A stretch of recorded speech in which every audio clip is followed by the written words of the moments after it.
Here we are with June from Naturally Yours, my dear friend in Jim Thorpe. Welcome. Thank you. Thanks for having me. Thank you for being here. Thank you for doing a take two with me. We've had some eclipse energy in between our last meeting, and June, you went up to New York to experience it in totality, and we just had a little chat about all that. We didn't include all of you, but that's okay. So here we are with June. Um, June has an echo conscious boutique in the heart of Jim Thorpe, Pennsylvania, right on Broadway. And June and I met in 2010. I believe it was then. Yep. It was summer of 2010. And I fell in love with her store. I fell in love with June.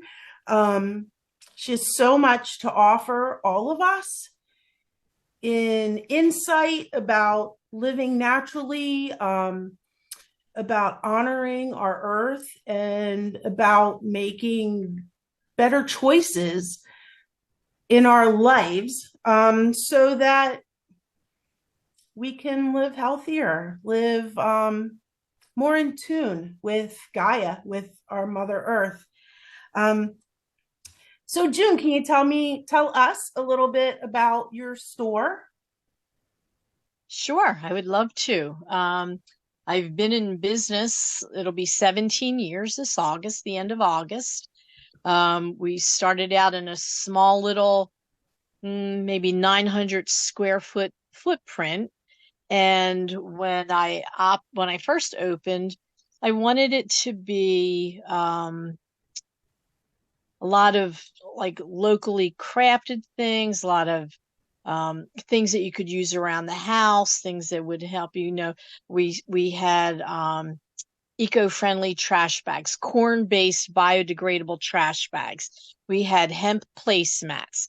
We had locally crafted soaps. We had soy-based candles with wood wicks. Sorry, just a lot of uh, natural product that had a low impact on the earth. And I had a very, very small rack of clothing in the back that was made from organic cotton, it was made from bamboo, um, just something, to have a presence of it. And we opened August 31st with a soft opening, and my grand opening was going to be September 14th. And in that first 2 weeks, I sold out all of the clothing. People just absolutely loved it. So I had to rethink my business model, say, okay, people are looking for natural fiber to wear. That's what they want. So, I tweaked my business model a little bit and ended up getting into the fabric more than I still carried the soaps and the natural product. And at the time I had treeless paper and I had, all kinds of stuff like that.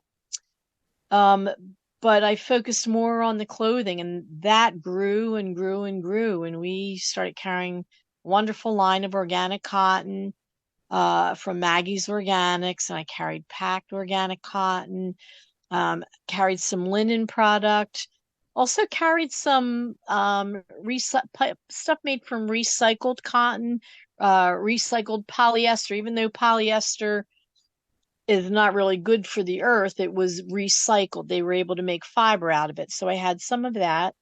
Um, some silk clothing, from recycled silk saris. They were able to repurpose into other kinds of clothing. Um, and that part of the business really grew. I mean, it was really exciting to see that happen.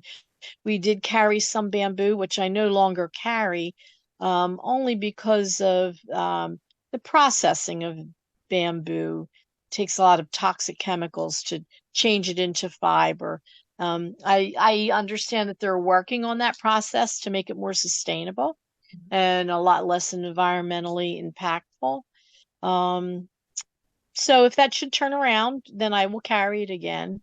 Um, we're looking to carry. I did carry hemp for a while and then had a hard time finding it again. The distributor that I was using couldn't always keep his product in stock.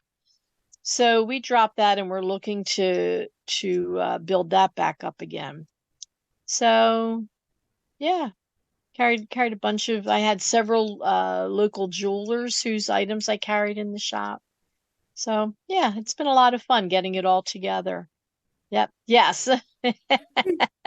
So I do believe that this was honestly the first purchase I ever made in Jim Thorpe, and I do believe that it came from your store. It looks Um, familiar. yeah, Yes. yeah. I mean, Yeah. and I've worn it a billion times. Um, it's probably in the picture. I'm wearing it probably in the picture that you have of me and Kenny. But I'm showing you guys this because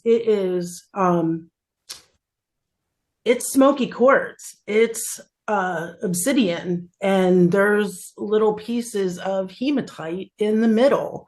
Um, it's powerful. She's got some incredible jewelry at her store that people are handcrafting. So you gotta check that out. Yeah. Yeah. Good stuff. Yeah, I love it. Um, let's see what else. You carry alpaca. I carry alpaca. Yes, I do. Let's talk You, about alpaca. well, alpaca is a wonderful fiber. It's indigenous to South America. It is very, very warm and very lightweight. And the reason why even though it's lightweight, it is warm is because it is a hollow core fiber. And it knits up and spins up and weaves up absolutely beautifully. And it's becoming more and more available. And because it's becoming more available, I mean, there are a lot of alpaca farms that are cropping up all over this country. And because it's becoming more available, the prices of it are dropping. Okay. At one point, it was a very expensive fiber to have, not as much anymore.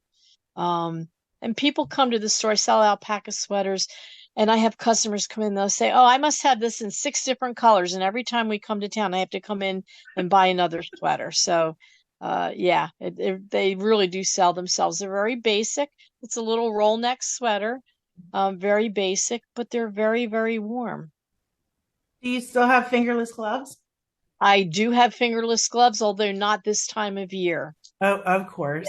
Yeah. Everybody should have fingerless alpaca gloves. They are so comfortable. They are so soft. They are so cozy. And they keep your fingers free for when you need to type or, I Absolutely. sell them a lot to people who work in like distribution centers where they're working in a warehouse, but they need their fingers free. Their hands are cold, but they need their fingers free. Yeah, these So, came yeah. to me via you in Florida when I was delivering papers in Central Florida. It gets cold in the winter, believe it or Yeah. not. And Yeah. these were so handy because I had originally had tan ones with fingers included from you, but somehow, somewhere in Florida, I lost them. So June will ship stuff. She sent Yes. this to Florida. So, We um, ship everywhere.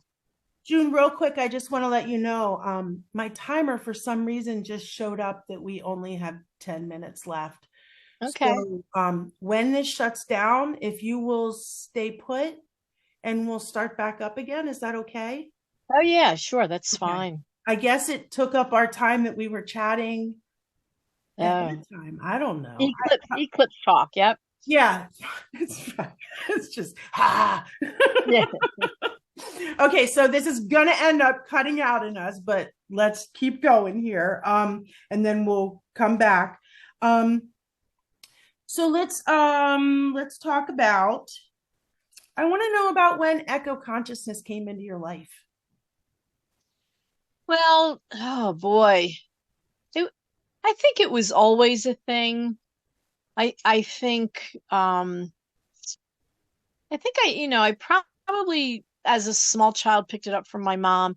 Don't throw that away. It can be reused. My mom was a child of the Depression. Her parents lived through the Depression, so they were always very frugal. Excuse me, very frugal, not wasteful. You saved everything, you repurposed everything.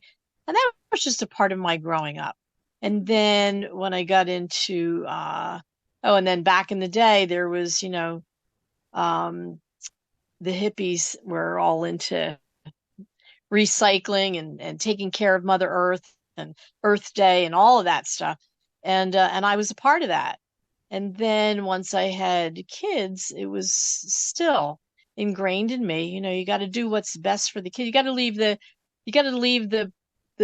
Mother Earth in a better place than what we found it, you Mhm. know? So we were always recycling. We always had gardens. We were always composting. We were always doing that kind of stuff. We weren't quite commune type people yet, but you know, we did a lot of that, and it was just important to make sure that we did our part. And I always said, it's not up to one person to do everything, but if all people do just something little, it has a major impact. So recycle your newspapers, recycle your glass and your plastic, save your kitchen scraps and throw it into the yard for compost for your garden. It really doesn't take any effort to do that. And our landfills are just exploding right now. So we don't have room to be throwing stuff away anymore. We don't. I'm a big one on repurposing things. Yes. Um, Yeah. like at one point I lived in a place called Hillbilly Village, and I think it stuck with me. Like one of our planters out back is a gas grill, a former gas grill. And Yeah. it's fun. It's fun to be conscious about what we're doing, what we're consuming, what we're throwing out, how we're living. I enjoy it. It kind of Yeah. gives a purpose. Yes. Yeah. And it allows our creativity to grow also, Mhm. which is also important. Very much so. Are your kids eco conscious? Has it stayed with them? Oh boy. I think one son lives in California, and yes, very much so. Another son in Philadelphia, and yeah, where he lives, he's pretty much into that. He last year started composting, um, and then had a little worm farm, I guess you could say, raising worms to throw into his garden to keep his garden earth really healthy. He did that. Yeah, so I would say yeah. They're Great. not living on farms anywhere, but they're very much in tune. They Okay. really are. Yeah. When you met your hubby, was he already had he kind of grown up the same way you did with being conscious of our earth around us, or did you indoctrinate him? I think a little bit of both. I Okay. think a little bit of both. He grew up in rural Massachusetts. So there was a lot of farmland around. And I know his family, they repurposed and recycled things. And, it was just a part of the way they grew up. His nana, would go out in the backyard and dig dandelion for soups and stuff like that. And, it's just all a part of how he grew up. So I would say a little bit of both. Yep. Nice. I Yeah. love that. So what led you to opening up a store, a boutique in Jim Thorpe? Well, we bought a house as a vacation home in 2002. We were coming back and forth on the weekends, taking vacations there. We knew that we would always live in the mountains at some point. We met at Penn State, and we were surrounded by mountains out there and just love the environment there. So we knew that would happen. So we had that. for 2 years. And then in 2004, our youngest son graduated from high school and he was off to college. He was out of the house. He moved away.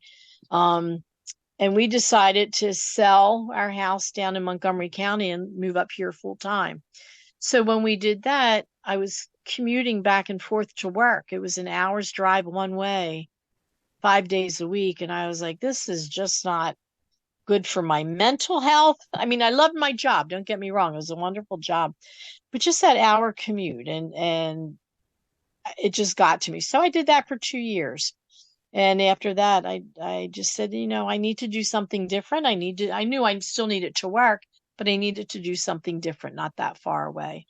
And I've always worked, except for a short period of time, I always worked retail in small, working for families, small business retail. And I thought, I've learned enough. I can do this for myself. Why not?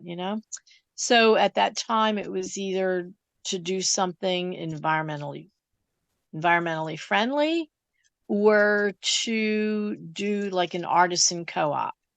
Oh. And I just, yeah. And to have people bring their art stuff in and sell on consignment. Mhm. And I opted for the eco-friendly. I guess it just touched me more. It was meant to be Well, that I mean, kind of you thing. kind of do a little bit of both now because, Well, that's true. Yeah. yeah, neat. Yeah. Are we, So, are we breaking? we have less than a minute. Um, Okay. so I want to talk about, oh shoot, what did I'm gonna cancel this. I'm gonna edit this. You'll add it.